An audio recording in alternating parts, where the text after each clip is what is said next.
दोस्तों, आज फिर एक अद्भुत कहानी लेकर आया हूँ। आशा है इतने दिनों बाद आप सुनेंगे तो उससे शिक्षा अवश्य लेंगे। एक बुजुर्ग औरत की मृत्यु हो गई। यमराज लेने आए। औरत ने यमराज से पूछा, आप मुझे स्वर्ग ले जाएंगे या नरक? यमराज बोले, दोनों में से कहीं नहीं। तुमने इस जन्म में बहुत ही अच्छे कर्म किए हैं, इसलिए मैं तुम्हें सीधे प्रभु के धाम ले जा रहा हूँ। बुजुर्ग औरत बहुत प्रसन्न हुई, बोली, धन्यवाद, परंतु मेरी आपसे एक विनती है। मैंने यहाँ धरती पर बहुत स्वर्ग और नरक के बारे में सुना है। मैं एक बार इन दोनों जगहों को देखना चाहती हूँ। यमराज बोले, तुम्हारे कर्म अच्छे हैं, इसलिए मैं तुम्हारी इच्छा पूर्ण करता हूँ। चलो। सबसे पहले वो बुजुर्ग औरत को नरक ले गया, जहाँ से लोगों की बहुत जोर जोर से रोने की आवाज़ सुनाई दी। सभी लोग दुबले पतले और बीमार दिखाई दे रहे थे। औरत ने एक आदमी से पूछा, यहाँ आप सब लोगों की ऐसी हालत क्यों है? वह बोला, और कैसी हालत होगी? मरने के बाद जब से यहाँ आए हैं हमने एक नवाला नहीं खाया, भूख से तड़प रहे हैं, हमारी आत्माएं छिन्न हो रही हैं।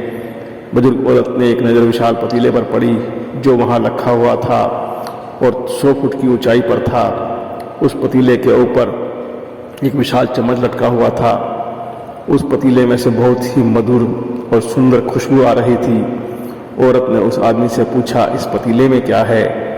आदमी मायूस होकर बोला, यह पतीला बहुत ही स्वादिष्ट खीर से भरा रहता है।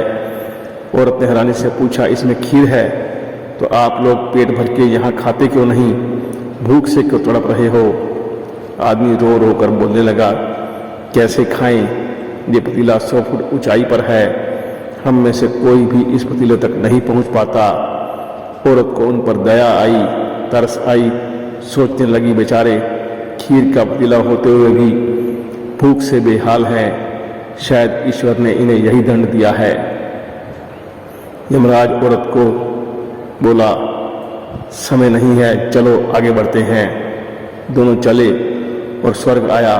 वहाँ उसने लोगों के खिलखिलाने की आवाज़ सुनाई दी। सब प्रसन्न थे, खुश थे। उसको देखकर औरत हैरान हो गई, खुश हुई और उसने स्वर्ग में भी औरत ने उसी पतीले को देखा जो वहाँ नरक में रखा हुआ था। उसके ऊपर भी वैसा ही चम्मच लटका हुआ था। औरत ने वहाँ लोगों से पूछा, इस पतीले में क्या है? स्वर्ग के लोग बोले, इसमें बहुत ही स्वादिष्ट खीर है। औरत हैरान हो गई। उसने बोली, पर यह पतीला तो 100 फुट ऊंचा है, आप इस तक पहुंच ही नहीं पाते होंगे। उस हिसाब से तो आप लोगों को खाना मिलता ही नहीं होगा, आप लोग भी तो भूख से बेहाल होने चाहिए। मुझे तो आप सभी इतने खुश लग रहे हो, यह कैसे संभव है? वो बोले, हम तो सभी लोग इस पतीले से पेट भर के खीर खाते हैं। औरत बोली, परंतु यह तो बहुत ऊंचा है। लोग बोले, तो क्या हुआ?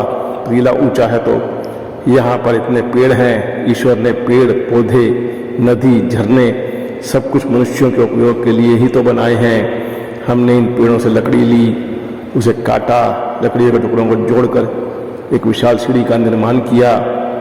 लकड़ी की सीढ़ी के सहारे हम इस पतीले तक पहुंच जाते हैं और सब मिलकर खीर का आनंद लेते हैं। इसलिए हमें किसी चीज़ की कोई चिंता नहीं है। बुजुर्ग पर यमराज की ओर देखने लगी। यमराज मुस्कुराए, बोले, ईश्वर ने स्वर्ग और नरक मनुष्य के हाथों में ही सौंप रखा है। चाहे वो अपने लिए नरक बना ले, चाहे वो अपने लिए स्वर्ग बना ले, ईश्वर ने सबको एक समान हालातों में डाला है। उसके लिए सभी बच्चे एक समान है, वो किसी से भेदभाव नहीं करता। वहाँ नरक में भी पेड़ पौधे सब हैं, पर वो लोग खुद आलसी हैं। उन्हें खीर हाथ में चाहिए। वे कोई कर्म नहीं करना चाहते, कोई मेहनत नहीं करना चाहते, इसलिए भूख से बेहाल हैं। दोस्तों, ये ईश्वर की बनाई हुई दुनिया का नियम है। जो कर्म करेगा, मेहनत करेगा, उसी को मीठा फल खाने को मिलेगा। सोचता हूँ इस तरह की कहानी डालता रहूँ, परंतु समय ना होने की वजह से कभी कभी आप लोगों के बीच में नहीं आ पाता। आपको अच्छा लगे तो कमेंट्स में ज़रूर लिखिए ये कहानी कैसी लगी, मुझे अच्छा लगेगा। और हो सके तो मेरे चैनल को सब्सक्राइब कीजिए और लाइक बटन दबाइए। धन्यवाद दोस्तों।